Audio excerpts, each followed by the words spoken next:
So thank you very much indeed. I'm not going to talk exactly about the Love Project. Essentially what we're doing is working with designers, and my colleague Clive Grenier is Professor of Design, to see how artefacts and objects at one level, but also processes and services and spaces and rituals in all sorts of different forms, from the personal for sure, but then public, whether that be civic or political, ecological and spiritual too, how designers can think about the ways in which what they produce and the way they research it fosters love or doesn't. So care, connection, the impact it has in that way. That's, there's about 20 or so designers, and we're about halfway through the project now. And I think one of the great challenges that designers are facing is how to make tangible this otherwise rather intangible, but nonetheless very keenly and powerfully felt sense and experience. And I thought I might reflect a little bit on what this is prompting in me to consider. I mean, one of the things which I've been thinking about is whether it's possible to think of love as an objective force in, well, even in the cosmos, but certainly in the world. I was speaking to one of the Theos people's colleagues, Nick Spencer, and about this, and he said to me, "But do you think there's love on Mars?"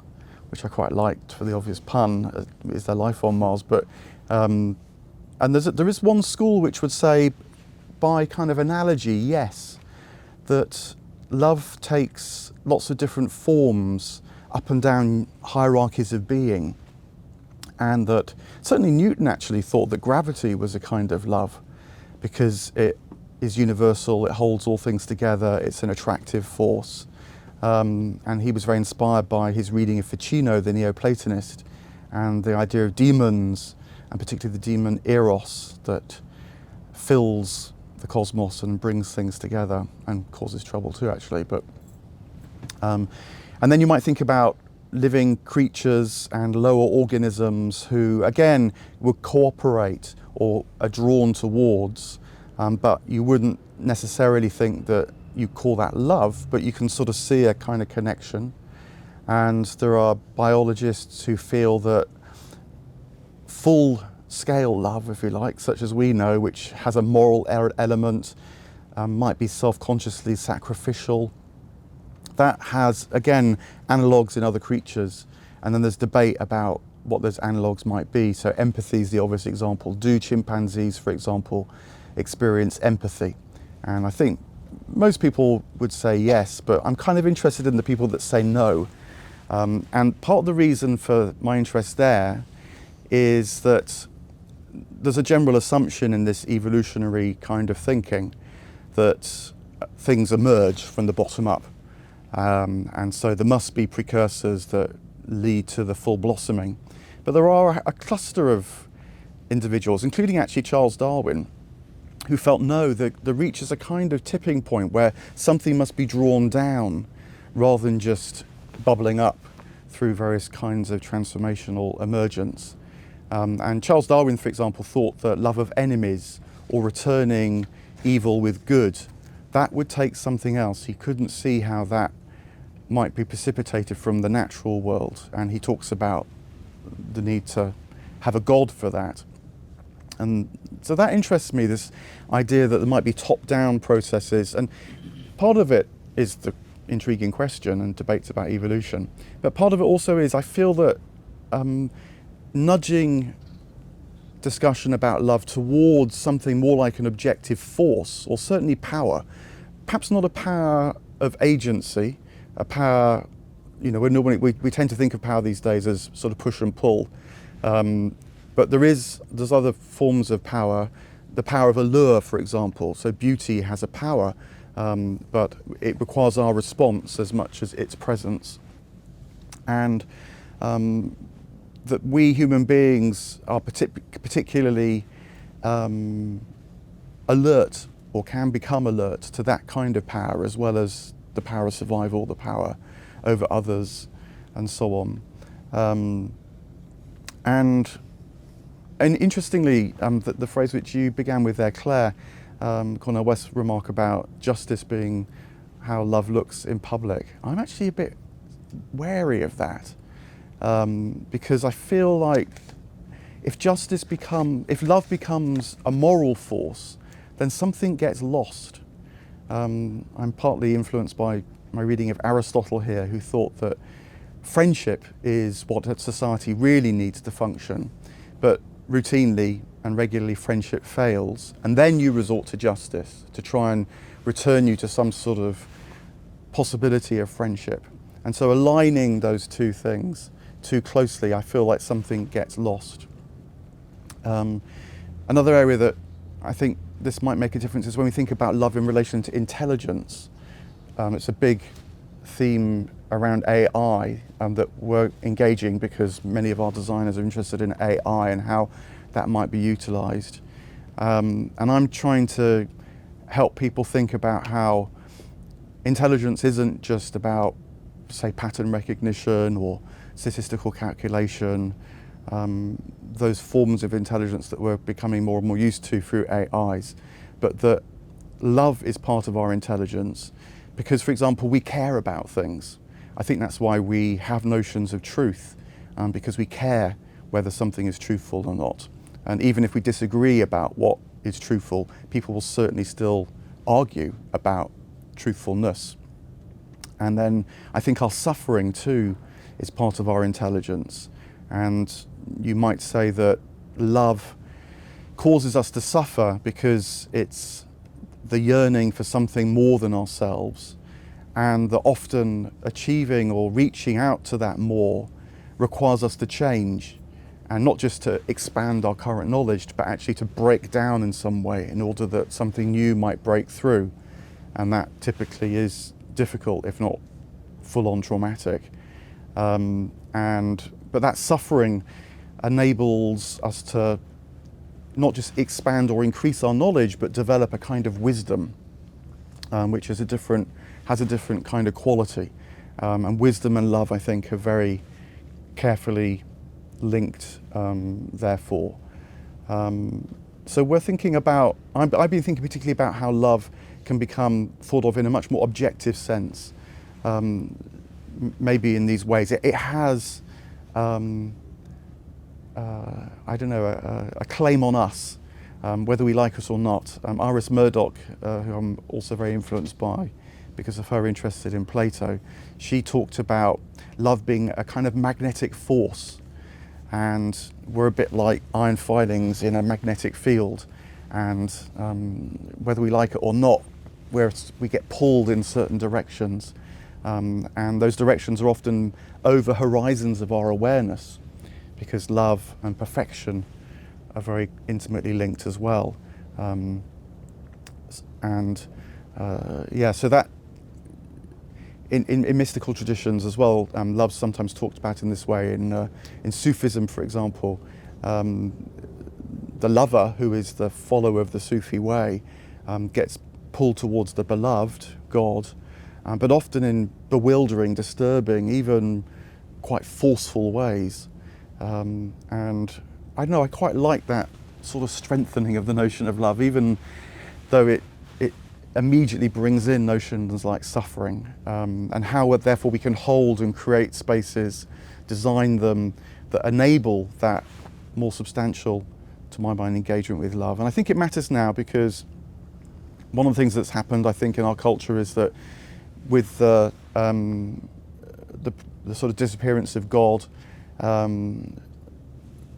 love has become a sort of proxy for the divine often, and it makes great demands on people.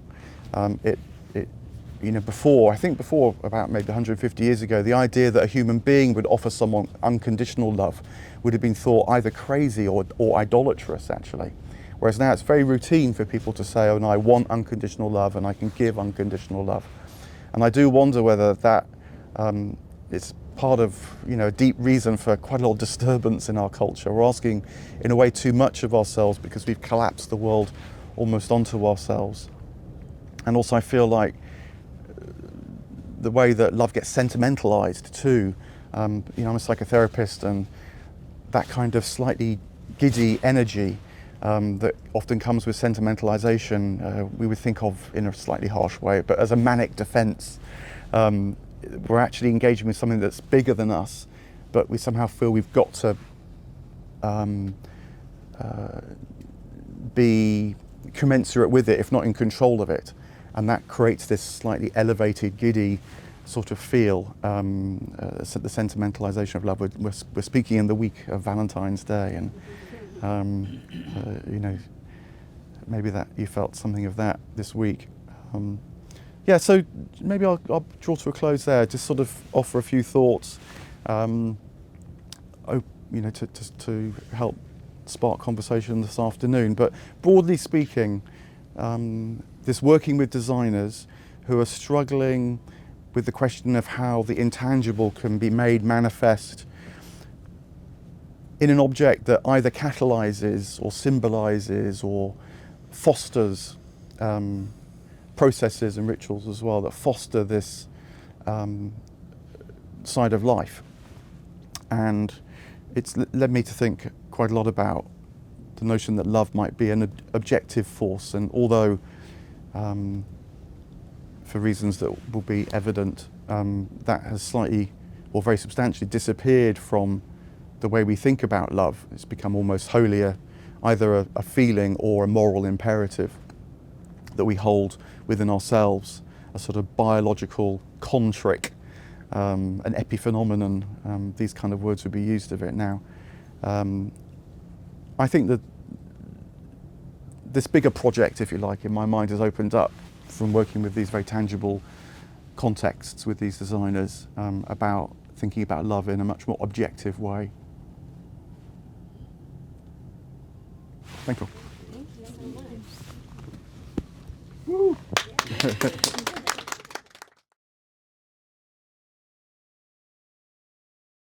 Hi, my name's Chris Oldfield, and it's a great pleasure to be here. I'm coming at this from a philosophical perspective, thinking about love, and I've called this on praise of love and being in love as an ethical idea. I think it'll interact quite interestingly with what Mark's had to say, and particularly coming up against this Cornell West idea that justice is what love in public looks like. I kind of want to speak a little in defence of that, on praise of love and being in love as an ethical idea. So there's kind of four headings I want to think about. One is on praise of love. There seems to be a lot of praise of love in our time, and just to observe that, just to notice that. The second is I want us to think a little about ethical ideas. What do we mean? Because it sounds like it's not a serious ethical idea, and we'll see some roots of that. The root of some of those ethical ideas in modern moral theories are the ideas of a person. And the ideas of a person which come out of our modern moral theories are extremely thin and extremely impoverished. In a profound sense, we are out of ethical ideas. And I want to say we need richer ethical ideas, drawing on the kind of tradition of Iris Murdoch, who's already been mentioned, and Bernard Williams and such. And I want to promote this idea of being in love as an ethical idea. So that's kind of where we're headed, okay? If that makes sense. I'm very conscious of the incredible place we are, and just up the road, Village Underground has that street art, let us adore and endure each other. So on praise of love then, here's just some song logic. About 10 years ago, I remember hearing John Mayer. He was playing live in concert. He's a guitarist. And in the middle of a song he was playing at Boulder's Love, which of course is a famous cover, he kind of drops out of the song and he starts talking directly to the audience. And he says this, I was going to play it, but he says, look, I'm in a good place. I've paced myself, I'm 30. I've made a lot of stuff happen for myself. I've made a lot of stuff happen for myself. That's a really cool sentence when you're in your 20s. I made it happen for myself, but all it means is I've just somehow or other found a way to synthesize love, or synthesize soothing at least. But I've done everything in my life that I want to except just give and feel love. He says, I don't mean Roman candle firework, Hollywood hot pink love. I mean, I've got your back, love. I don't need to hear I love you. You guys love me, I love you, we got that down. But some of the people who say they love you are some of the same people who are the last to just have your back. So I'm going to experiment with this love thing, he said, because it's the last thing I've got to check out before I check out. And he kicks back into the solo. And I just want to say there is a sense of a search for a form of love that is the last thing I've got to check out before I check out. So what do I mean by love as an ethical idea? The Harvard philosopher John Rawls, in his 1971 book, A Theory of Justice, basically said there are two main ideas of ethics. And he said this: the two main concepts of ethics are those of the right and the good.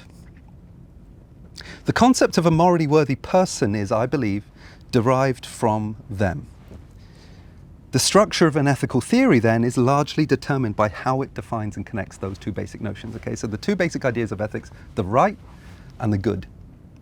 And if you think about it in that way, that sets up a very influential typology for theories of justice, which maybe might connect with what you're saying about friendship and justice, by the way. But and basically, for Rawls, this influential typology is that there are going to be two kinds of theories of justice. One which will prioritize the right over the good. He calls them deontological theories like Kantian contractualism. And don't worry about the isms. Isms become wasms. But the point is, two ideas, right and the good. Some prioritize the right over the good, say, and some prioritize the good over the right. And that's classical utilitarianism is his example. What does that mean? In prioritizing the right over the good, it doesn't mean there's no such thing as the good, but it means that the good is derived in some sense for what's right. It doesn't mean there are no such things as rights or duties or obligations, things which are due, things we owe in attribution, retribution, distribution. It means that what we owe to one another is derived. If you prioritize the good over the right, it means what we owe to one another is derived from some more basic notion of what's good overall. And similarly, if you prioritize the right over the good, like John Rawls famously would, he would say, it's not that there are no such things as good things, right? But those have no moral worth unless, if they're in contradiction with principles of justice, right? I don't care if your community functions in this way, it's unjust, right? So that what's good for your community can be morally wrong, right? It's a very strong intuition driving theories of justice, that it's a liberating vision, because what you're considering good for you is in violation with higher principles of justice. Okay, so that's what Rawls means by two ethical ideas, the right and the good, and maybe we can reduce it to one basic idea. Here's the problem. A fellow called Bernard Williams in 1985 wrote an influential book called Ethics and the Limits of Philosophy. And he says theory typically uses the assumption that we have too many ethical ideas, and maybe we need to boil them down to just one. And some of our ideas might turn out just to be mere prejudices, right? Our major problem today is actually that we do not have too many ideas, but too few. And we need to cherish as many as we can. Things like courage. Things, right? He's saying we need richer, more expansive ethical ideas. And that was influential in the so-called virtue ethical revival. I'm not going to dwell on that, just this idea of we're out of ethical ideas. There has been an attempt to find new ethical ideas. T.M. Scanlon famously has brought in the idea of reasonableness, or maybe what's wrong should be in there rather than what's right. This is serious work to be done. But what I want to turn now to is the ideas of a person. Okay, so do you remember what Rawls said? The two main ideas are the right and the good, and the concept of a morally worthy person is derived from them. So the concept of a person was not one of Rawls's main ethical ideas. Is that a problem? I think it is. The concept of a person, let alone one so richly endowed as a soul singer like Nina Simone, was not one of Rawls's ethical ideas. The kind of woman who could write, in the words of Horace Art and Gloria Coldwell, "Sometimes I find myself alone, regretting some foolish little thing, some simple thing that I've done, 'cause I'm just a soul whose intentions are good. Oh Lord, please don't let me be misunderstood." The concept of Nina Simone is not one of Rawls's main ethical ideas. Moral theories that are kind of blind to the particularities of the richness of a life are going to become increasingly problematic in practice. Why? Well, think about the two moral theories I mentioned. Kantian contractualism, where you respect autonomous subjects, those who have the power to act according to their own laws. There's a fellow called Martin Buber, a Jewish philosopher, who wrote in 1947 that as there is nothing that can so hide the face of our fellow man as morality can. Think of classical utilitarianism. Amartya Sen and Martha Nussbaum and Bernard Williams pointed out that there's a sense in which the classical utilitarian vision kind of turns persons into kind of petrol tanks for pleasure and pain. What really matters is the amount of pleasure and pain that's going on. It doesn't really matter where it is. It could be in the bees, it could be in the trees, it could be in an animal, it could be in a person. What really matters is the buzz. And they spoke of the disappearance of persons. Do you see how these two moral theories, the Kantian and the utilitarian, what has happened to Nina Simone?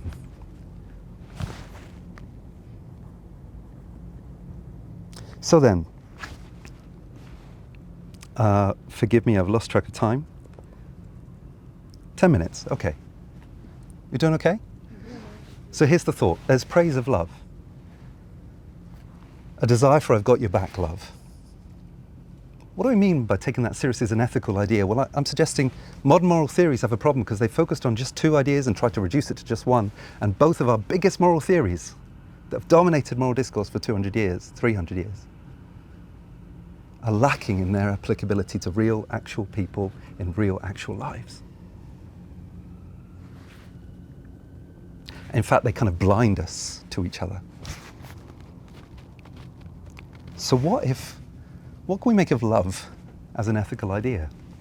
Remember Williams said, we need to cherish and nourish as many as we can. Let's begin with Iris Murdoch.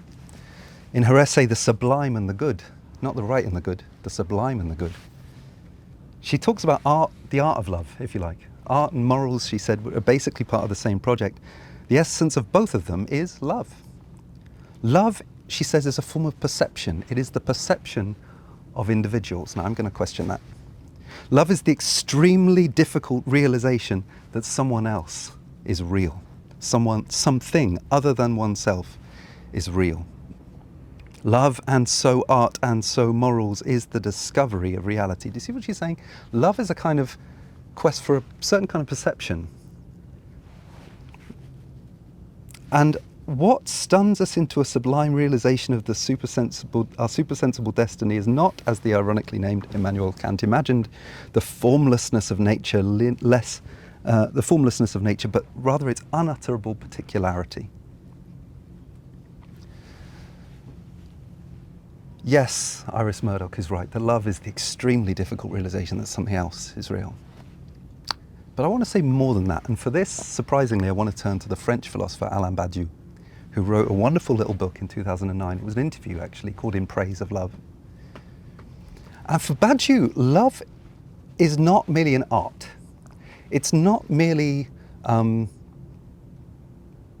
people saying to John Mayer, "I love you." I got off the train, I was on Peckham Rye platform, and this fellow was running with a bike, and I held the door. He said, "Big love to you for that, big love." Is that it? And for Badiou, love is a kind of condition. It's a way of being that is a search for a certain kind of truth.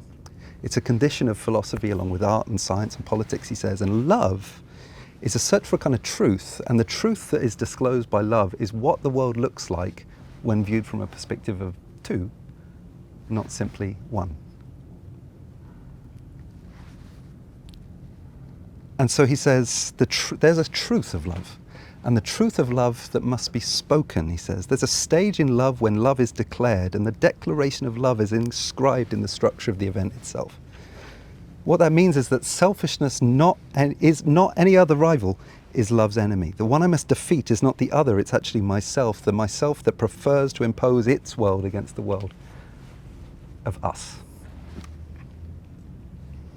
Love, particularly over time, he says, embraces, what he's saying just is that we can be in love. Love's a kind of condition in which we can be. It's not just a thing we do. Love, particularly over time, embraces all the positive aspects of friendship. But love relates to the totality of the being of the other, and the surrender of the body becomes the material symbol of that. Love proves itself, he says, by permeating desire, and the ritual of bodies is then the material expression of the word. Even in their wildest delirium, lovers know that love is there, like their body's guardian angel, when peace descends over the proof that their bodies have grasped that love has been declared.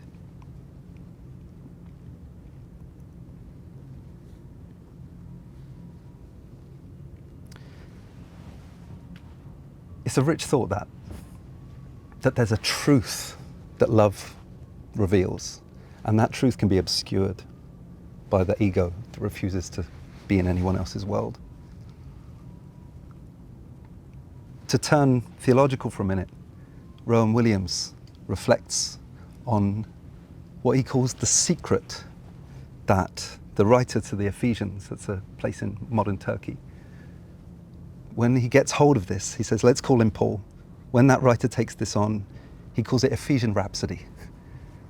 He takes on, it's a kind of mystical vision. Now at last, we've got the point. The penny has dropped. The secret that has been hidden from before the world was created has now been made clear. And what was that secret?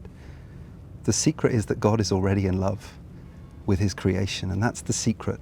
And now it's out there in the cold light of day, in the plain light of day. There's more that could be said here, but I hope to speak a word in defense of love as an ethical idea, a condition in which we must find ourselves, and we can find ourselves. But we might not find ourselves. I was reading this morning, at the bottom of our garden, among the birds and the bees, there's a little shed, and we call it the chapel, and we had some neighbours and a friend. And we were reading the Gospel according to St. John, and there's this moment when Jesus is in a garden, and some people come into a garden with weapons. And Jesus sort of turns around and says, what are you looking for? Whom do you seek? And they use a third personal name. They say, well, Jesus of Nazareth, where is he? And Jesus says, I am. He's totally present. And they, for some reason, just crumple to the floor. And he says, what are you looking for down there? Whom do you seek? And there's a sense in which they can't use the second personal form, you. Just say, Jesus. Something really struck me about that. But what might this look like in practice? Well, dare I say it, I think there's something in the song logic of that great moral philosopher Taylor Swift. See, she says, I got this music in my mind saying it's going to be all right. Because the player's going to play and the hater's going to hate. Baby, I'm just going to shake it off. Heartbreakers are going to break. Fakers are going to fake. Baby, I'm going to shake it off. I think there's wisdom in Taylor Swift. She sees the haters for what they are doing, but they can't see her in a sense. She sees the fakers. She sees the breakers. She sees... And she has this music in her mind. Is she going to shake it off? I take her very seriously. Thanks.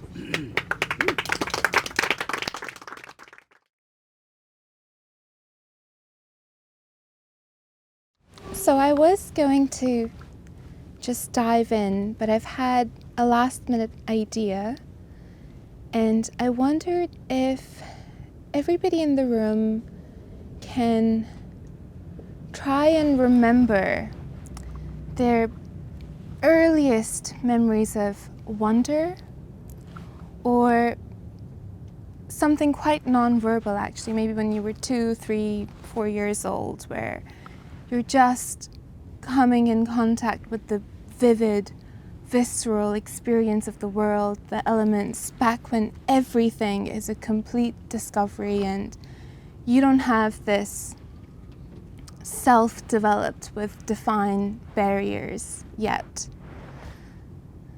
If you can just not think about it, but remember for a moment how that felt, just do that for a minute.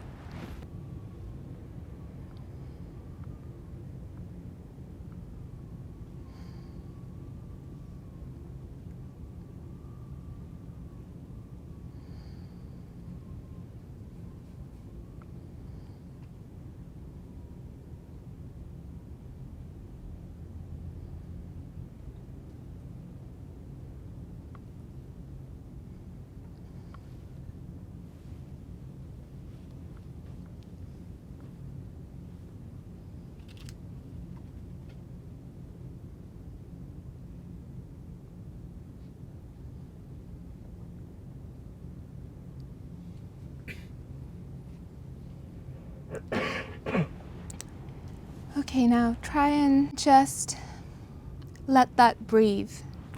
Keep it present for yourself if you can, and in this room, here together. So I will be speaking about spiritual ecology.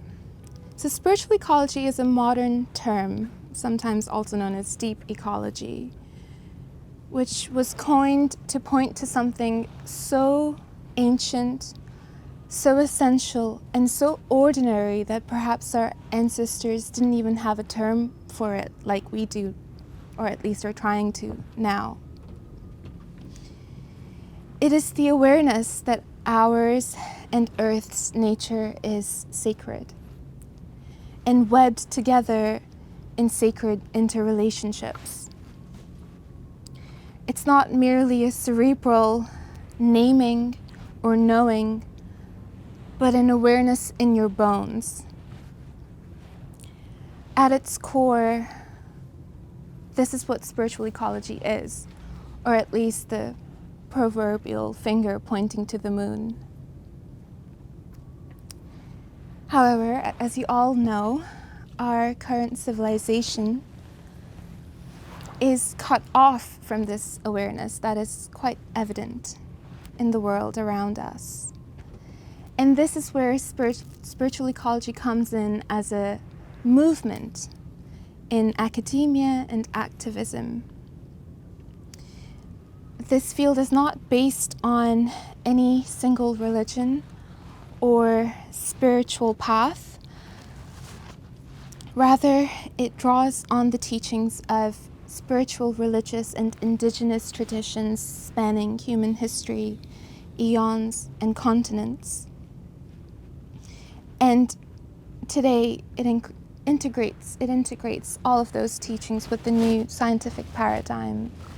You know, so many of the scientific revelations that we have been privileged to witness in the last 20, 30, 10 years, learning about the mycelial network, the intelligence of the forest, how the network below the ground cares for and nurtures all the beings in the forest, how elephants grieve, the love language of birds or octopuses, and so many more studies and breakthrough findings where we have been allowed a glimpse into the inner lives of the more than human world around us.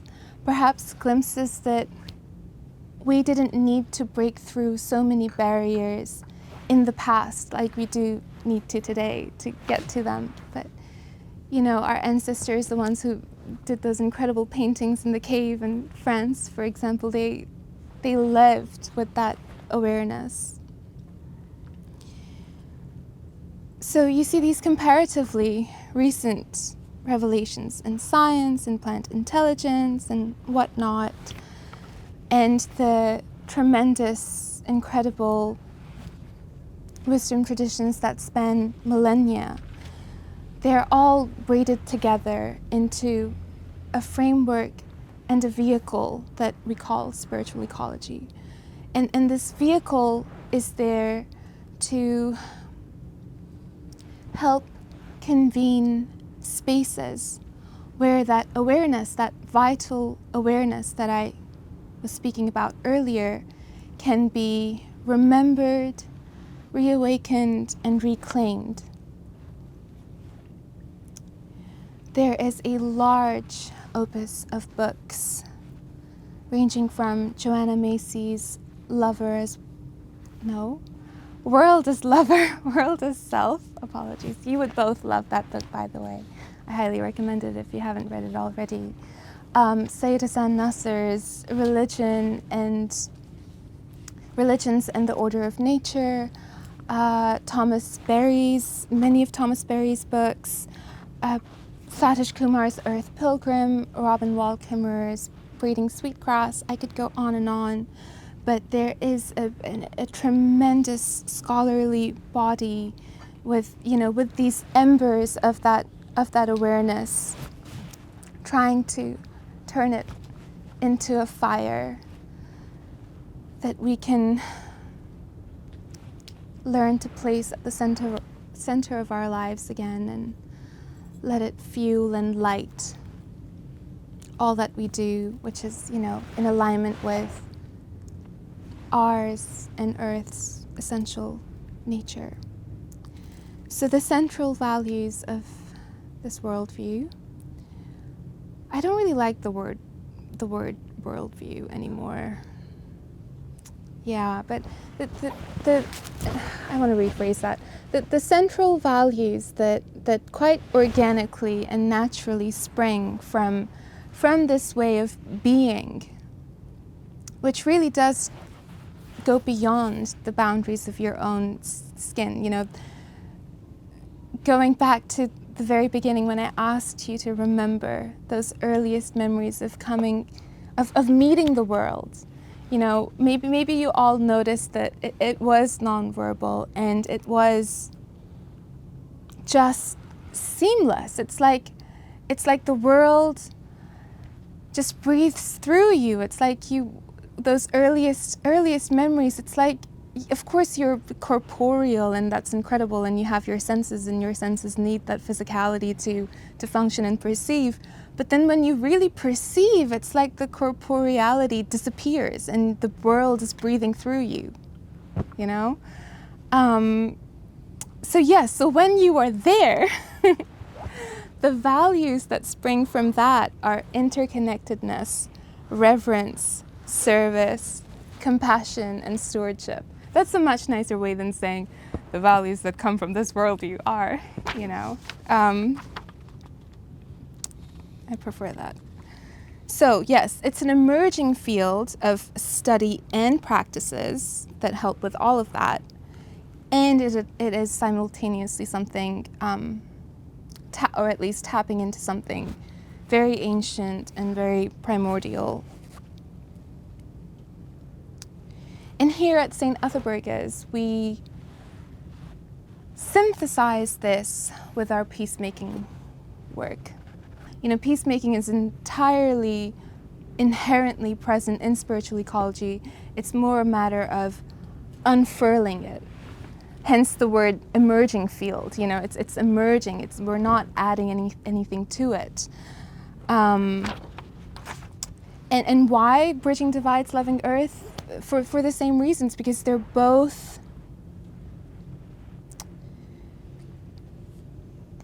expressions of the same core. The only reason we need to bridge any divides, the only reason we need to practice any form of peacemaking is because we are held together and entangled within the fabric of the earth, and all that is sacred is enmeshed in this ecology. So when you see that, it's a no-brainer, right? That peacemaking is kind of like the principle within this ecology to return to a homeostasis that is good for everybody. So how are we trying to do that? Well, baby steps. I realized that sounded so great, and then segueing into how do you do that can be maybe a little bit underwhelming when you start talking about webinars and conferences and I shouldn't be dismissive of the small scale. It's all what any of us can do, you know. Bring it back down to our little human scale, little community scale, and have that larger view, but offer what we can in our little patch of earth to the bigger whole. So yes, so we will be hosting a conference, the Spiritual Ecology Conference in June. This is part of our Faith and Moral Courage project. And we will be braiding those strands of spiritual ecology and peacemaking together. As I said earlier, it's going to be experimental and yet also entirely intuitive, if that doesn't sound like a paradox. But I believe it, it's happening. We've got all of our contributors secured. They've got their briefs. We will have Renee August, who is a anti-apartheid veteran and Anglican priest, and she will be contributing, you know, just this powerhouse of knowledge of peacemaking and reconciliation work, and embedding that within the spiritual ecology framework. And we will have Tequila Chungyalpa, who has done 20 years of grassroots conservation and community service and looking after little patches of ecology, you know, in the Himalayas and the Mekong.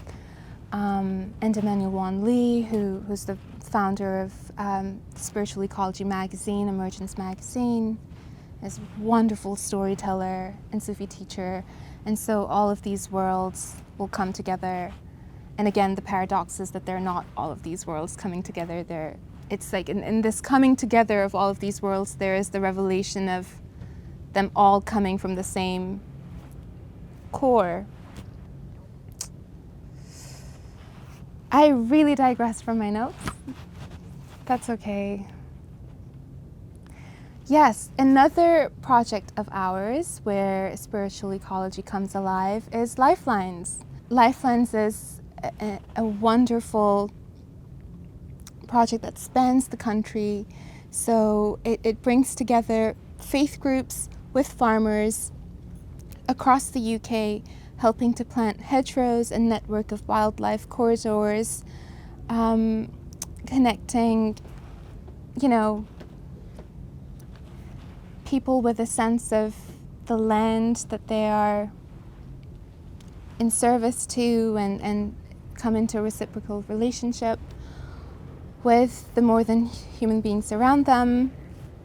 And so far, 20,000 trees have been planted. Almost 20,000 trees have been planted. The last thing I wanted to say was about the future. What we envision for the future, where this work is headed. You know, hopefully in the future we won't need this great big movement and framework, you know, of spiritual ecology and the whole, of course, the whole academic body and the scientific body that goes with it is incredible. But hopefully we won't need all that scaffolding to help us remember, you know. Hopefully it just becomes something as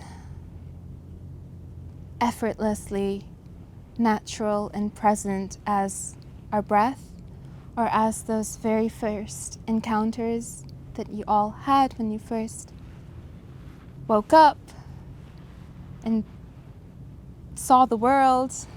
Those earliest memories, you know, hopefully we can remember and reclaim something to the degree that we don't need movements to remind us of.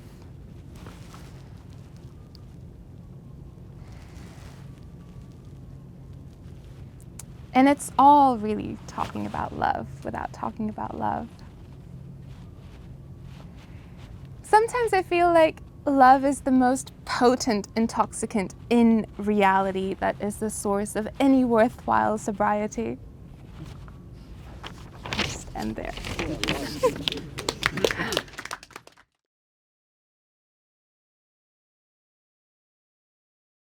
Well, I heard two main things in the room. One was a kind of metaphysics of love, and one was a kind of politics of love.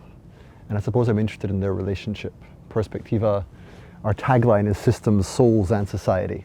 So we're interested in the interiority of human beings, of course. The soul's very central to what we do. But we're also interested in how it plays out through the systems and structures that permeate our lives, and in our kind of discourse, our conversations, our imagery, our metaphors. Across society. But I see the drive towards love as a hoping that there's something out there that might help to unify us. I see the sort of beseeching people to live a more loving life, for justice to be love in action, as Cornel West put it, or words to that effect. That's coming from this perception of polarization at scale. Polarization not just as some kind of human frailty, but a feature of human cognition and emotion compounded by absolutely enormously powerful systems and structures, making polarization a feature of life, in which what unites people and begins to unite people is primarily what you're against. This becoming a sort of feature of the social fabric. Not that it's sort of a small thing that you can iron out, but rather it's the defining feature of what it is to talk in public now, to have this polarizing force. So the desire for love to be there as a countervailing force, or perhaps a transcendent, attractive force to help us rise above that, is compelling. And it's needed because many other concepts don't have that same scope and reach. So you can appeal to virtues of various kinds, and you can appeal to courage that came up, and you can appeal to many things, but you will find in many cases they lean one way or the other politically. Whereas love typically is for everyone. It's the sort of most universal notion. Of course it has conceptual richness, and it has a history as a concept, and it's experienced in many different ways. And there's all sorts of writings about different conceptions of love, and 4 types of love this, and 100 types that, and comparative religious study of love. And we have to be aware of all that. But at the same time, the underlying intuition, I understand it, is that all the religious traditions, in one way or the other, come to something like this as their central unifying notion. And of course there's difference of emphasis. So Buddhism might be more compassion. There's different forms of emphasis. It's not always love as such in that language. But the political desire for it is, can we unite around something fast enough that we might be able to contend with the collective action challenges of our time? So that's why it matters to get the metaphysics right. Because at some level, the drive, the political and ethical drive on love is well-founded. Because if we can't coordinate at scale, we won't deal with the ecological crisis. We won't have a perception of spiritual ecology, not because it isn't enchanting and coherent and well-grounded, both in nature and the sacred and living well, but because the information stream doesn't get the majority there. It gets a minority there in wonderful rooms like this, feeling like, how do we do this? Because outside there are all sorts of other channels of communication giving different narratives, different views of the world. Techno-optimism would be one of them. Accelerationism would be another. Deep believers in capitalism as a force of social good would be yet another. So it's not clear that we can get to a coherent worldview of something like sacred ecology as long as the defining feature of society is polarized, which is why the attractive force of love is there as a kind of way that we might find something sufficiently capacious, sufficiently deep, sufficiently variegated, that people can find common cause within it. Which is where the metaphysics gets interesting, because it's interesting to hear Mark speaking about love as an objective force. Because when I hear that, I think maybe But my first thought, if I'm honest, was that doesn't make sense. And the reason I don't think it makes sense is I think love is inherently relational. And when I think of something relational, I lean towards the subjective and the intersubjective, which is not to say it doesn't have its own objective force. And I think one way of understanding God is where the distinction between the objective and the subjective breaks down. And I think there's philosophical language out there. The transjective is sometimes used by people like John Vervaeke to try and find a language form that doesn't oblige you to break the subject and the object.